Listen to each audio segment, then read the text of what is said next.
Jeffrey, there's little time. The alignment will only occur once more. The entities you see are real.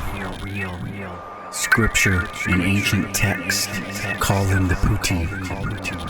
They are disgusting creatures existing in the spaces between your world and mine. All religions and philosophies of the spirit and soul have common teachings. Treat your fellow man with respect and goodwill. Yet such violence and bloodshed is birthed in its place. That is what the Putti are, in essence. They infect dogma with hate.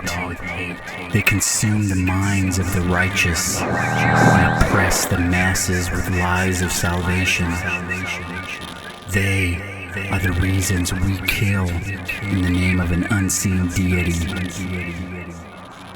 They have fed from your people and mine since the beginning. Unions with the parasites subjugate the host to extremism, religious fanaticism, and superstition. When the infected overrun your government and its leaders, holy parables then become literal. Symbolism becomes revelation, and free thought becomes heresy. They are the puppet masters to the puppets that scorch our world with holy war. Jeffrey, you and I are not much different. A parallel existence, one might say. However, 300 years ago in your history, something happened that did not happen for us. Something occurred to diminish their numbers and allowed seeds of logic, reason, and science take root in your society. It is at that point in which our destinies diverged. We must uncover that lost secret that will free us from this perpetual dark age of ignorance and theocratic oppression.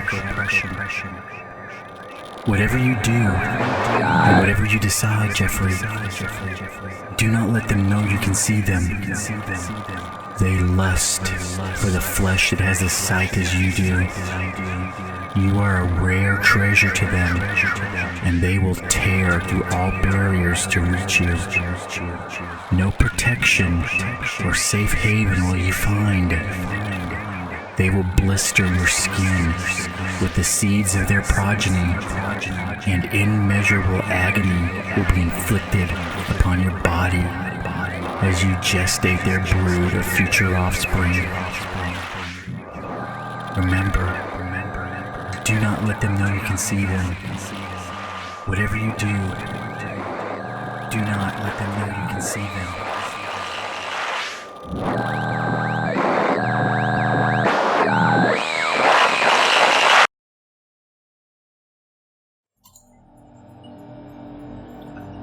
I came back to awareness.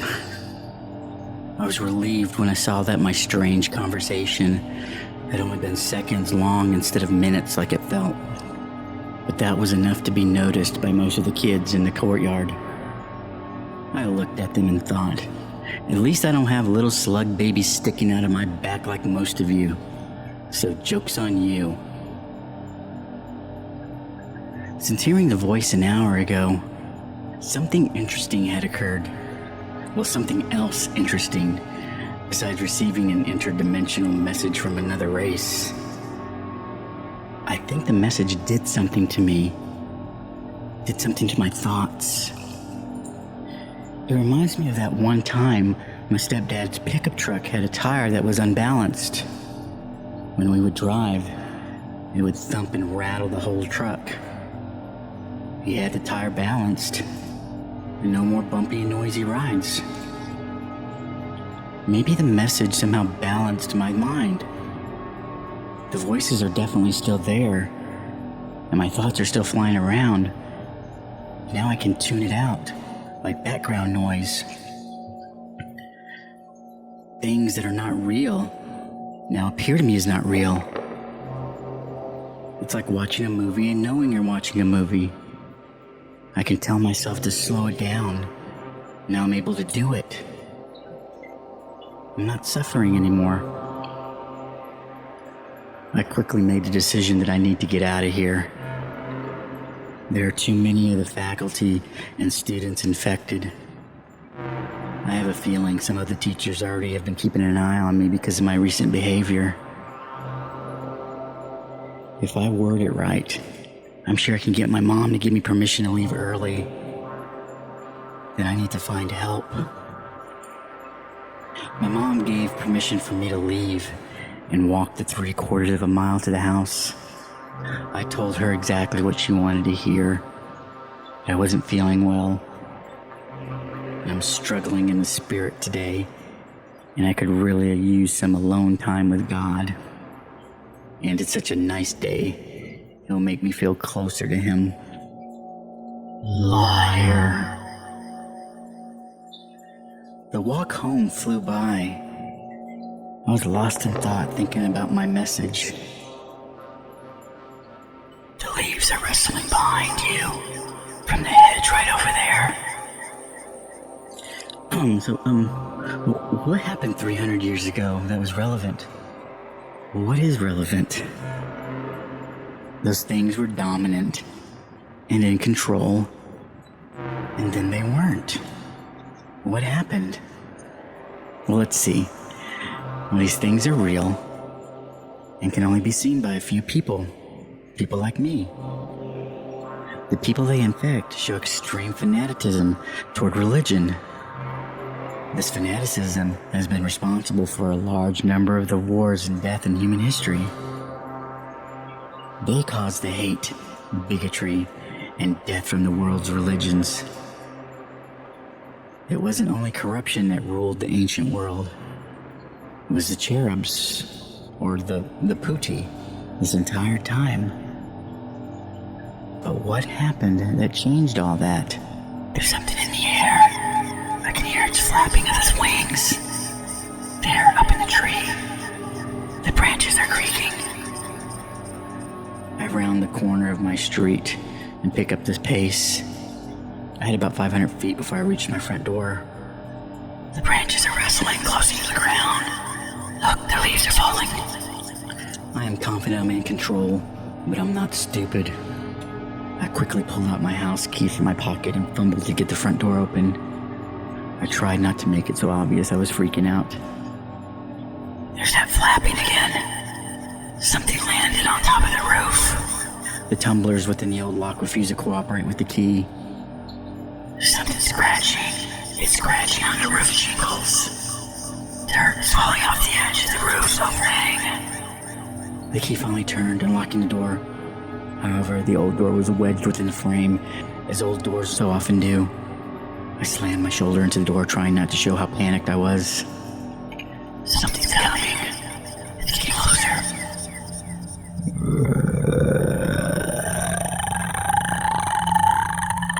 Finally, the door released from the frame, and I nearly fell through it. I regained my balance and shut the door, locking it as fast as I could, like magic. You witch. Wait a minute. What did you call me? Witch? Burn you like a witch. Like from the witch trials? Like Salem witch trials? Like during the Spanish Inquisition? Like the Catholics and Protestants did to each other? The same people who started so many wars. Like the Crusades. They had so much power back then. They slaughtered millions of people in the name of God. But something happened that took that power away. Something happened in the past that gave humanity a window of opportunity that allowed science to take hold and grow. The Putti never recovered from that. I bet they're still trying as hard as they can to make it like it was. But religion has never regained the same level of power or influence it once had. So what happened? I spent the next hour looking through some old Britannia encyclopedias we had in the storage shed. I was reading about the end of the Age of Enlightenment and the French Revolution of 1789 when I decided to move from the living room into my bedroom.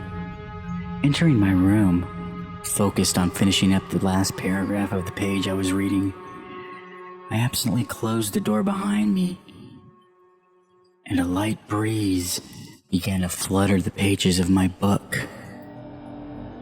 I froze at the sight of an open window in my bedroom. We never left windows open when anyone was in home. Never. I quickly recovered and regained my composure. I scanned the room as naturally as possible and saw it immediately. Sitting on my bed was a small and chubby baby with leathery skin and wings. It was sitting up on its bottom, a familiar pose you would see in most baby pictures and portraits.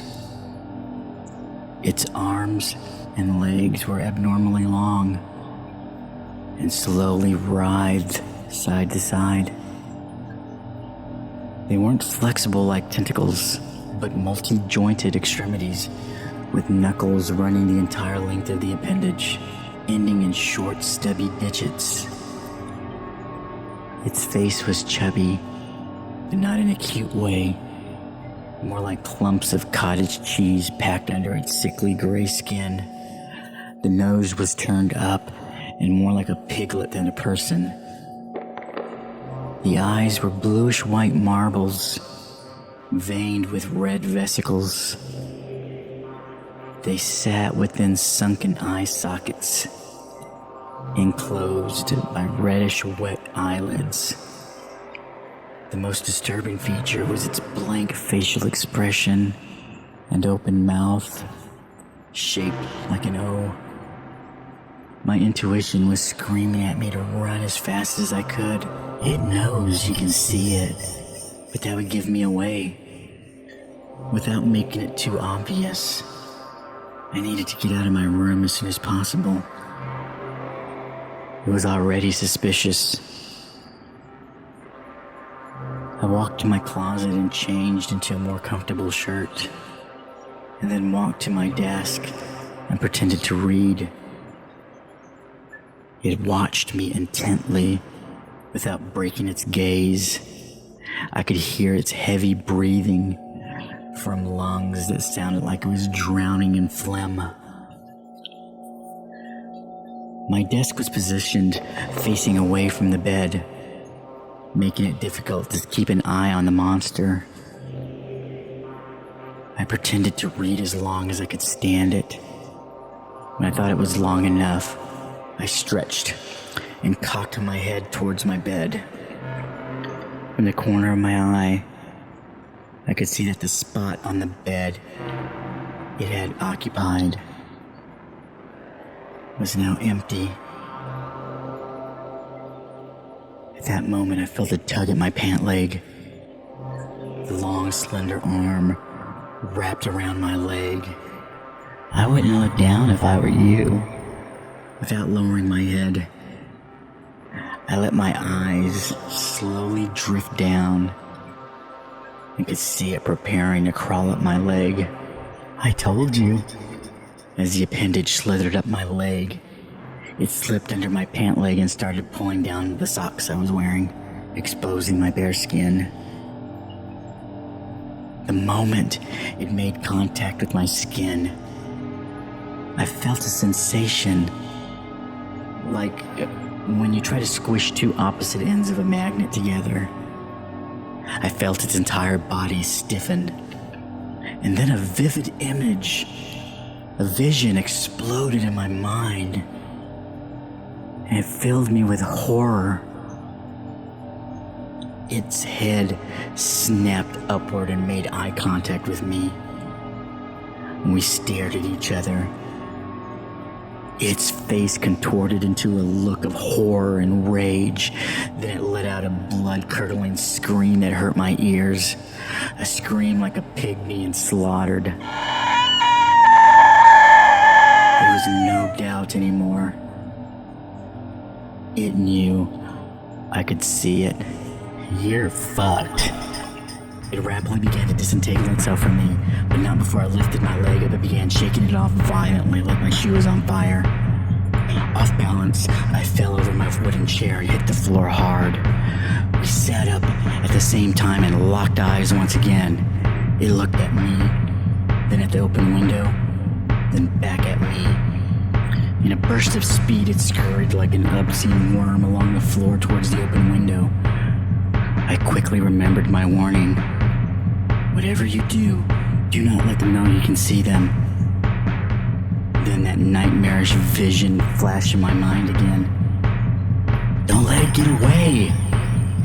It was lifting itself up from the window frame when I lunged at it and grabbed a leg dragging behind it. I yanked and pulled it off the windowsill like a cat who had dug its nails into the furniture. It fell to the floor and quickly turned and flicked one of its long arms at me like a whip. Snap, snap. White, stinging pain exploded across my chest, and I immediately felt a warm wetness spread down my belly from a talon protruding from one of its little hands. Who would have known he had one of those? It postured at me, holding both its lanky arms upwards like two scorpion tails. One of its tips still covered in my blood. It started flicking its whip-like appendages in rapid succession as it maneuvered its way back to its only escape. I wanted to run away, but the vision had shown me the consequences of that choice. If you let that little asshole get away, it's gonna tell the others about us. I quickly grabbed the seat portion of the smashed chair and held it up like a shield and rammed the beast as hard as I could into the wall. Using all of my body weight, I pinned it against the wall. From the edges of the chair seat, a flurry of wiggling tentacles, fluttering wings, and gurgling screams emerged. I pressed my shoulder into the wooden seat even harder. Through the chaotic whirlwind of twisting, slithering, and screaming and kicking, I reached around and got a good grip on one of its wings. I pulled as hard as I could until it ripped from the creature's body like a piece of Velcro. Rip. Yeah! Who's your daddy now, bitch? Blackish brown body fluid sprayed out from the stump. The liquid looked and felt like motor oil and caused me to slip. We both slammed into the ground. It turned on its belly and weakly began to crawl once more towards the window. With its wing still in my hand, I quickly got to my knees and I beat it into unconsciousness with its own severed body part. I raced to the shed out back and found an old metal dog kennel that was there.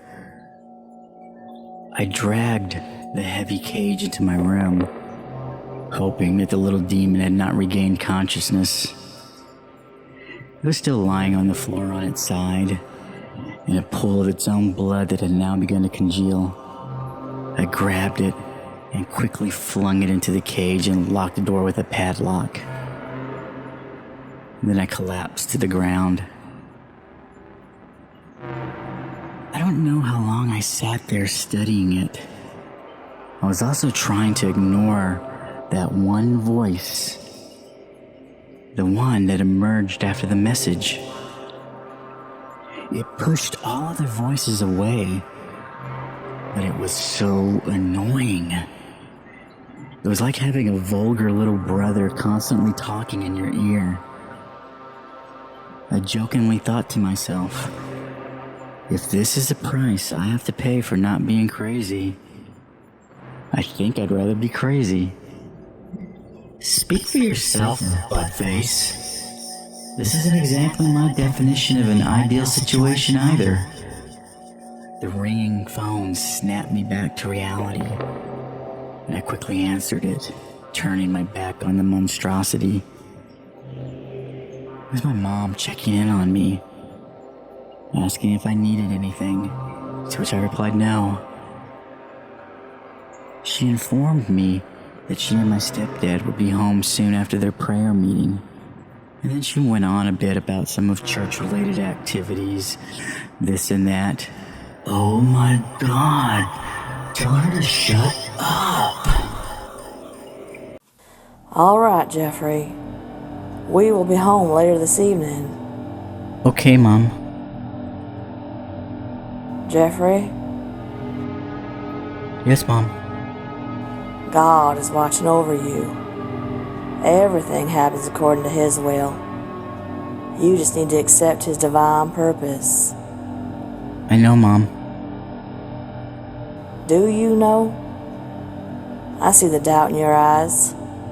I see the questions you show towards His word. Punishment is what you have reaped and what you have sown. I'm praying for you. I'm praying real hard for you. I'm praying for you too. As I hung up the phone, I heard giggling from behind me. It was laying on its tummy, with its chin resting gently on its arms that were folded tenderly over one another. It was a grotesque mimicry of the poses cherubs are typically known for in Renaissance paintings. The memory of the vision exploded in my head once again. It was me. I was suspended upside down in a small dark room. There was mold on the walls and water dripping from pipeworks that lined the ceilings.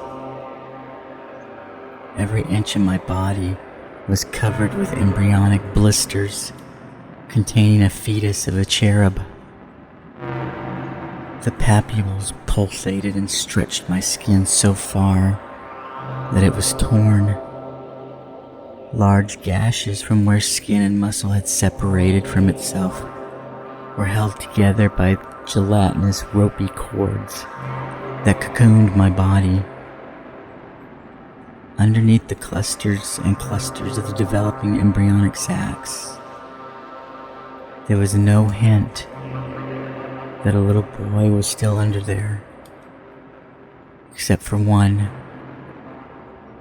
a tear-filled eye filled with terror, looking out from a spot left bare. One eye peering out of a hole that reminded me so much of a drain hole. It continued to laugh, and then it spoke. It spoke with an evil, disturbing, high-pitched voice from within its cage.